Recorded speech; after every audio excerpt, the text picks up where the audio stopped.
ఈ వీడియో చూసే ముందు జై శ్రీరామ్ అని కామెంట్ చేయండి. జ్యోతిష్య శాస్త్రం ప్రకారం ఎవరి జాతకంలోనైనా శనికి సంబంధించిన దోషం ఉంటే వాళ్ళ జీవితంలో అన్ని రకాల సమస్యలు వస్తాయి. కాబట్టి మీకున్న సమస్యలన్నీ తీరిపోయి వెంకటేశ్వర స్వామి అనుగ్రహంతో సుఖసంతోషాలతో సిరిసంపదలతో జీవించాలంటే శనివారం నాడు కొన్ని నియమాలు పాటిస్తే చాలు.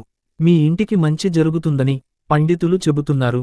శనివారం అనగానే ఆపదల మొక్కులవాడు వెంకటేశ్వర స్వామి గుర్తుకు వస్తారు.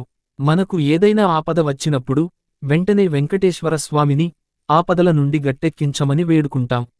మన హిందూ మతంలో శనివారం చేసే పూజకి చాలా పుణ్యఫలితం లభిస్తుంది. కాబట్టి రోజూ పూజ చేయలేకపోయినా సరే శనివారం ఒక్కరోజు అయినా ఇంట్లో పూజ చేస్తానికి ప్రయత్నించండి. శనివారం ఉదయాన్నే నిద్రలేచి దేవుడి గదిని శుభ్రం చేసి వెంకటేశ్వర స్వామి పటానికి పూలతో అలంకారం చేసి ఇంట్లో పూజ చేయండి. శనివారం రోజున ఇంట్లో పూజ చేసేవారు శ్రీ వెంకటేశ్వర స్వామికి బియ్యపిండితో దీపం వెలిగించి పూజ చేస్తే స్వామివారి అనుగ్రహం మీపై ఎల్లవేళలా ఉంటుంది. శనివారం చేసే పూజలో ముఖ్యంగా తులసి దళాలు ఉండాలి. వెంకటేశ్వర స్వామి పూజలో తులసాకులు లేకపోతే ఆ పూజ అసంపూర్ణమని పండితులు చెప్తున్నారు. కాబట్టి శనివారం పూజ చేసేవారు పూజలో ఖచ్చితంగా తులసి ఆకులను ఉపయోగించాలి. శనివారం రోజున ఇంటిని తుడుచుకునేటప్పుడు నీటిలో కొంచెం రాళ్ల ఉప్పును వేసి మీ ఇంటిని తుడిస్తే మీ ఇంట్లో ఉన్న చెడు దృష్టి అంతా తొలగిపోతుంది. అలాగే ఈ రోజున పూజ చేసేవాళ్లు స్నానం చేసేటప్పుడు నీటిలో కొంచెం పసుపును వేసి స్నానం చేస్తే మీపై ఉన్న నరదృష్టి తొలగిపోతాయి. శనివారం రోజున మాత్రమే దేవుని పటాలను శుభ్రం చేసుకోవాలి. సాధారణంగా చాలా మంది పూజ చేసేటప్పుడు ఇత్తడి కుందుల్లో దీపారాధన చేస్తారు. అయితే శనివారం మాత్రం ఇత్తడి కుందుల్లో దీపం వెలిగించకూడదు. ఈ రోజున పూజ చేసేవాళ్లు బియ్యపిండితో ప్రమిద తయారు చేసి దానితో దీపారాధన చేయాలి. శనివారం రోజున పూజ చేసేవాళ్లు మీ పూజగదిలో ఖచ్చితంగా రాగి చెంబును పెట్టుకోవాలి.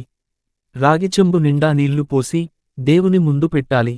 పూజ పూర్తయిన తర్వాత చివరగా ఇంట్లో ధూపం వేయాలి. శనివారం రోజున ఇంట్లో సాంబ్రాణి ధూపం వేస్తే చాలా మంచిది. శనివారం రోజున ఈ విధంగా ఎవరైతే పూజ చేస్తారో వాళ్ల ఇంట్లో ధన ప్రవాహం పెరిగి అష్టైశ్వర్యాలతో జీవిస్తారు. శనివారం పప్పు వినియోగానికి చాలా దూరంగా ఉండాలి. శనివారం కందిపప్పు తింటే మీ ఆరోగ్యం దెబ్బతింటుంది. కాబట్టి మీరు ఆరోగ్యవంతులుగా ఉండాలంటే శనివారం పప్పును తినకూడదు. శనివారం రోజున ఇంట్లో పూజ చేసిన తరువాత ఒక బిర్యానీ ఆకును తీసుకుని దానిమీద మీ కోరిక రాసి ఆ ఆకుని కాల్చి ఒక గాజు గిన్నెలో వేయండి. ఈ ఆకు నుండి వచ్చిన బూడిదను మీరు పెంచుకునే మొక్కలకి వేయండి. ఇలా చేస్తే మీ కోరిక త్వరలోనే నెరవేరుతుంది. మరీ ముఖ్యంగా శనివారం రోజున రావి చెట్టుకు 5 ప్రదక్షిణాలు చేసి రావి చెట్టుకి ఒక పసుపు దారం కట్టి మీ మనసులో ఏదైనా కోరుకుంటే మీరు అనుకున్న కోరికలు ఖచ్చితంగా నెరవేరుతాయి. మీ ఇంటి సంపద బాగా పెరగాలంటే శనివారం రోజున శివాలయానికి వెళ్లి 1.5 కిలోల బియ్యాన్ని శివాలయానికి విరాళంగా ఇవ్వండి. ప్రతి నెలలో ఒకసారైనా ఇలా చేయండి. ఇలా చేయడం వల్ల కాలక్రమేణా మీ ఇంటి సంపద విపరీతంగా పెరుగుతుంది. అతి కొద్ది కాలంలోనే మీ ఇల్లంతా సంపదతో నిండిపోతుంది. శనివారంనాడు వెంకటేశ్వర స్వామికి పచ్చ కర్పూరంతో హారతి ఇస్తే మీరు కోరుకున్న కోరికలున్నీ త్వరగా నెరవేరుతాయి. అలాగే శనివారం నాడు ఏదైనా జంతువుకి బెల్లం తినిపిస్తే మీకున్న దురదృష్టం పోయి అదృష్టంగా మారుస్తుంది. మీ ఇంట్లో ఆనందాలు వెల్లివిరుస్తాయి. శనివారం రోజున వెంకటేశ్వర ఆలయానికి వెళ్లి ఒక నెయ్యి దీపం వెలిగిస్తే ఆ వెంకన్న కృప మీ కుటుంబంపై ఎల్లవేళలా ఉంటాయని వేద పండితులు చెబుతున్నారు.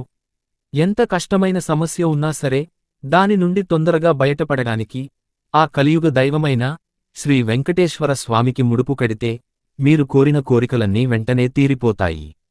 శనివారం నాడు ఓం శనిశ్చరాయ నమః అనే మంత్రాన్ని పఠిస్తే మీకున్న శని దోషాలు తొలగిపోతాయి. శనివారం నూనెను కొనకూడదు. శనివారం నాడు నూనె కొనుగోలు చేస్తే మీరు అప్పుల పాలవుతారని జ్యోతిష్య నిపుణులు చెప్తున్నారు. అలాగే శనివారం నాడు పత్తి, అగ్గిపెట్టె, బొగ్గు, సూది వంటి వస్తువులను కూడా కొనకూడదని చెబుతున్నారు. శనివారం పూజ చేసేటప్పుడు నీలం రంగు దుస్తులు ధరించి పూజిస్తే సకల శుభాలు కలుగుతాయి. శనివారం రోజున రావి చెట్టు దగ్గర దీపం వెలిగిస్తే మీ సంపద పెరుగుతుంది. నల్ల ఆవులకు మరియు నల్ల కుక్కలకు ప్రతి శనివారం నాడు ఆహారం పెడితే శని యొక్క దుష్ప్రభావాలు మీపై ఉండవు. తద్వారా మీ జాతకంలో ఉన్న శని దోషాలు తొలగిపోతాయి. శనివారం రోజున స్నానం చేసిన తర్వాత హనుమాన్ చాలీసా పఠిస్తే చాలా మంచిది.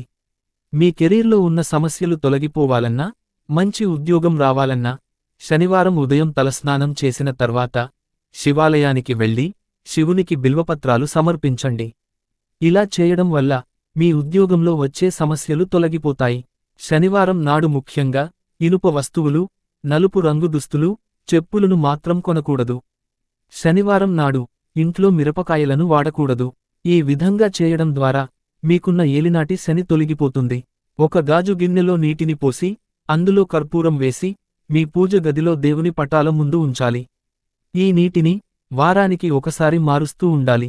ఇలా చేస్తే మీ ఇంట్లో ఉన్న చెడు శక్తులన్నీ తొలగిపోయి అష్టైశ్వర్యాలు కలుగుతాయి. శనివారం సాయంత్రం ఒక కొబ్బరికాయను తీసుకొని ఆ కొబ్బరికాయకి కుంకుమ బొట్లు పెట్టి పూజ చేసి కొబ్బరికాయను కొట్టండి. ఇలా చేస్తే మీ ఇంట్లో ఉన్న సమస్యలన్నీ తొలగిపోతాయి.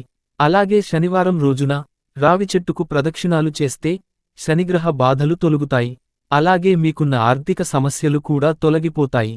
అప్పుల బాధలు తీరుతాయి. రావి చెట్టు సాక్షాత్తు విష్ణు స్వరూపం. మీ ఇంట్లో సుఖసంతోషాలు ఎల్లప్పుడూ ఉండాలంటే శనివారం రోజున పంచదార కలిపిన నీటిని రావి చెట్టుకు పోయండి. ఇలా చేస్తే మీ ఇంట్లో ఏ గొడవలు లేకుండా ప్రతి ఒక్కరూ సంతోషంగా ఉంటారు. అలాగే మీ వైవాహిక జీవితం ఆనందంగా ఉండాలంటే శనివారం రోజున కొన్ని నువ్వులను తీసుకుని వాటిని రావి చెట్టుకు సమర్పించి నీరు పోసి నమస్కారం చేయండి. ఈ పరిహారం చేస్తే భార్యాభర్తల మధ్య ఎలాంటి గొడవలు లేకుండా అన్యోన్యంగా ఉంటారు. ఈ వీడియో మీకు నచ్చితే లైక్ చేసి సబ్స్క్రైబ్ చేయండి.